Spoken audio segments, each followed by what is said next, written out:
हाँ बात हमें दीदी रुक ना 10 मिनट। अरे जल्दी आ, कहा था ना तुम्हारे चक्कर में वही के यहाँ छूट जाते हैं। अरे आ था भाई के रुक। अरे जच्छी मन हेलो दीपक पापा बोला था काजी। ओकर मामा बोला था। अरे मैं स्कूल के प्रिंसिपल बोला था, जल्दी आ स्कूल। कहो के सर बताना। अरे अबे तब बता ना यार। हाँ ले आ था मैं। दीदी मैं आता हूँ भाची की स्कूल ले। हाँ ले जा। ऐसने संस्कार सिखाता अपन लड़का मन लाई स्कूल में गुंडागर्दी करे पर भेजता। देखो लड़का मुड़िल कैसे फोड़े है बिना फालतू के। आए हाँ भाजी बिना फालतू फोड़े है। नहीं फोड़े मामा मैं बिना फालतू के।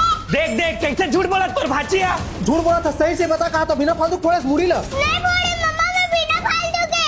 नहीं फोड़े बात पूरी थी। अरे फोड़े है यार बिना फालतू के। देख भाजी तो प्यार से पूछा था, चुपचाप बता दे रहे थे। एक महीना गड़ियाता बता था मैं। नहीं फोड़े मामा बिना फालतू के। आप मला गलत फहमी हुए साहब, पर भाजी से कर नहीं सका। गाय है गाय। 10 रुपए दे के फोड़े आओ। 10 रुपए दे दो। 5